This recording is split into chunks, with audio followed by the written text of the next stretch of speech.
பதிவு நடைபெறவில்லை. தற்போது ஒட்டுமொத்த வாக்காளர் எண்ணிக்கை 1,11,000 பதிவு செய்யப்பட்டிருக்கின்றார்கள்.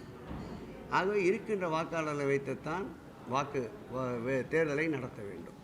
விடுபட்டிருந்தால் அவர் குறிப்பிட்டிருக்கின்ற இந்த ஜனவரி 9ஆம் தேதிக்குள் விடுபட்டவர்களை வாக்காளர் பட்டியல் சேர்ப்பதற்குண்டான அனைத்து முயற்சிகளையும் திராவிட முன்னேற்றக் கழகம் மேற்கொள்ளும். எங்களுடைய முதலமைச்சர் வழிகாட்டுதல் படி கடந்த தேர்தலில் திமுக போலி வாக்குகளை வைத்து ஆட்சியை பிடித்தது. திமுகவுடைய கனவு மண்ணோடு மண்ணாகும்.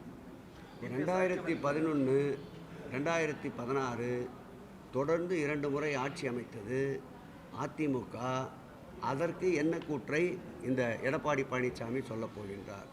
ஒரு கட்சியினுடைய தலைவர், ஒரு எதிர்கட்சியுடைய தலைவர் வார்த்தைகளை கொட்டுகின்ற பொழுது அந்த வார்த்தைகளுக்கு தகுதியான கருத்துத்தானா என்பதை ஆராய வேண்டும். அவர்கள் ஆட்சியில் இருந்தபோது இதே வாக்காளர் பட்டியலை வைத்துத்தானே ஆட்சிக்கு வந்தார்கள். அப்படி என்றால் அன்றைக்கு போலி வாக்காளர்கள் திமுக பக்கம் இருந்திருந்தால் அவர்கள் எப்படி ஆட்சிக்கு வர முடியும்? இதை ஊடக நண்பர்கள் தயவு செய்து அவரிடமே கேள்வியாக கேளுங்கள். தான் திருடி பிறரை நம்பா என்ற பழமொழிக்கு இந்த கூற்று உகந்ததாக இருக்கும். தமிழ்நாட்டை விட பீகாரில் அதிக சட்டமன்ற தொகுதிகள் இருக்குது. ஆனால் பீகார்லேயே 65 லட்சம் தான் நீக்கினாங்க. ஆனால் பீகார் ஒப்பிடும்பொழுது கம்மியாக இருக்கக்கூடிய சட்டமன்ற தொகுதிகளை கிட்டத்தட்ட 98 லட்சம் நீக்கியிருக்காங்க. அதை திரும்பவும் சொல்லுகிறேன், எங்களுடைய முதல்வருடைய கொள்கை, திராவிட முன்னேற்ற கழகத்துடைய கொள்கை, தகுதியான வாக்காளர்கள் யாரும் வாக்காளர் பட்டியலில் விடுபடக்கூடாது, தகுதியில்லாத வாக்காளர்கள் யாரும் வாக்காளர் பட்டியலில் இருந்துவிடக்கூடாது என்பது எங்களுடைய கொள்கை. அதற்குண்டான கால நீட்டிப்பு இன்னும் இருக்கின்றது. அதற்குண்டான முழு முயற்சியில் தீவிரமாக களத்திலே திராவிட முன்னேற்ற கழகம் நிற்கும்.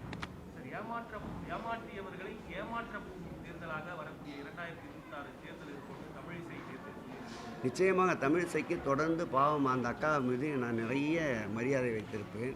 எங்கு திருக்கோயில் பார்த்தாலும் பாசத்தோடு இருப்போம். ஆனால் தொடர்ந்து அவருக்கு பாரதிய ஜனதா ஏமாற்றத்தை தான் தந்து கொண்டிருக்கின்றது. வாக்காளர் பெருமக்களும் ஏமாற்றத்தை தொடர்ந்து அவர்களுக்கு தேர்தலில் தந்து கொண்டு தான் இருக்கின்றார்கள். அந்த விரக்தியில் அந்த ஏமாற்றத்தை வேறு பக்கம் திருப்புகிறார்கள். அந்த ஏமாற்றத்துக்கு உரியவர், அந்த பிம்பத்திற்கு சொந்தக்காரர் அக்கா தமிழிசை தான். அவர்தான் வருகின்ற 2026 சட்டமன்ற தேர்தலிலும் ஏமாறப் போகிறார். அவர் சார்ந்திருக்கின்ற கட்சியும் தமிழக மக்கள் அவர்களை ஏமாற்றப் போகிறார்கள்.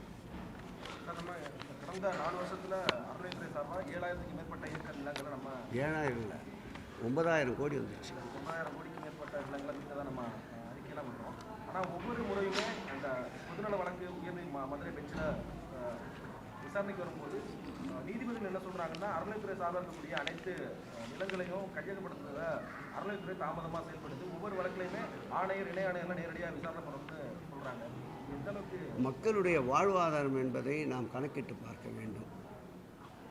நீதிமன்ற உத்தரவுக்கு அடிபணிந்து நீதியின் சட்டத்தின் ஆட்சி நடைபெறுகின்ற ஒரு மாநிலம் என்றால் மாண்புமிகு தமிழக முதல்வர் தலைமையில் இருக்க இந்த மாநிலமாகத்தான் இருக்க முடியும். 40 ஆண்டு 50 ஆண்டு குடியிருப்பவர்களுடைய வாழ்வாதாரத்தையும் கணக்கிட்டு நீதிமன்ற உத்தரவையும் செயல்படுத்த வேண்டும் என்ற நோக்கத்தினால்தான் சில நீதிமன்ற உத்தரவுகள் தாமதப்படுத்தப்படுகின்றதை தவிர மறுக்கப்படுவதில்லை. நிச்சயமாக நீதிமன்ற உத்தரவுகளை ஏற்று மக்களுடைய நலனையும் கருத்திலே கொண்டு நிச்சயமாக நீதிமன்றத்தின் உத்தரவுகள் செயல்படுத்தப்படும். திருப்பரங்குன்றம் விவகாரம் தொடர்ந்து கிட்டத்தட்ட ஒரு 4 நாள் மேலே விசாரணைக்கு போயிட்டு இந்த பிரச்சனையை பர்டிகுலராக எதிர்கட்சிகள் கையில் எடுக்கிறதுக்கான காரணம் என்ன நினைக்கிறீங்க?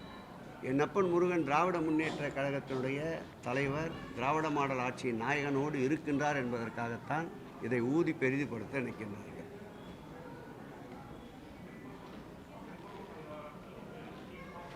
கேட்கல.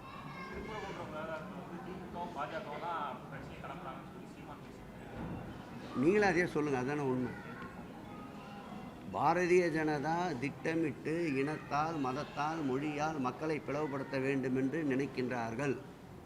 இந்தியாவினுடைய இரும்பு மனிதன் என்று போற்றப்படுகின்ற வல்லபால் பட்டேலினுடைய உறுதியும் நெஞ்சுரமும் கொண்ட திராவிட மாடல் ஆட்சியின் நாயகன் எங்கள் முதல்வர் இருக்கின்ற வரையில் இந்த பிரிவினைவாதத்திற்கு இடம் தர மாட்டார் என்பது சீமான் அண்ணன் அவர்களுக்கும் தெரியும். அரசியலுக்காக, பேட்டிக்காக, அரசியல் களத்திற்காக திமுகவையும் இதில் இணைத்துக் கொள்கிறார். திமுகவை பொறுத்தளவில் எல்லோருக்கும் எல்லாமே நிலைப்பாட்டில் உறுதியாக இருக்கின்றோம். இனத்தால், மொழியால், மதத்தால் தமிழக மக்களை பிளவுபடுத்த எந்த சக்தி ஊடுருவினாலும் நான் ஏற்கனவே சொன்னது போல் இரும்பு கரம் கொண்டு மாண்புமிகு முதல்வர்கள் அடக்குவார்கள்.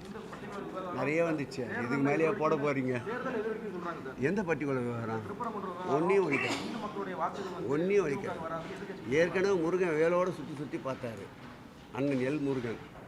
என்ன ரிசல்ட்டு கிடச்சிது? இந்த ஆட்சியில் நடந்த போல் எந்த ஆட்சியும் நடக்கவில்லை. திருச்செந்தூரை போய் உதாரணமாக எடுத்துக்கொள்ளுங்கள், பழனி முருகன் திருக்கோயிலை போய் உதாரணமாக எடுத்துக்கொள்ளுங்கள், திருப்பரங்குன்றம் குடமுழுக்கை போய் ஒரு உதாரணமாக எடுத்துக்கொள்ளுங்கள். எந்த ஆட்சியில் அனைத்துலக முருகர் பக்தர் மாநாடு நடந்தது? 27 நாட்டை சார்ந்த முருக பக்தர்கள் பங்கேற்றார்கள். லட்சக்கணக்கான மக்கள் 2 நாள் மாநாடு நடைபெற்றது. இந்த வரலாற்று சிறப்பு முருகன் புகழுக்கு புகழ் சேர்த்த ஆட்சி மாண்புமிகு தமிழக முதல்வர் ஆட்சி.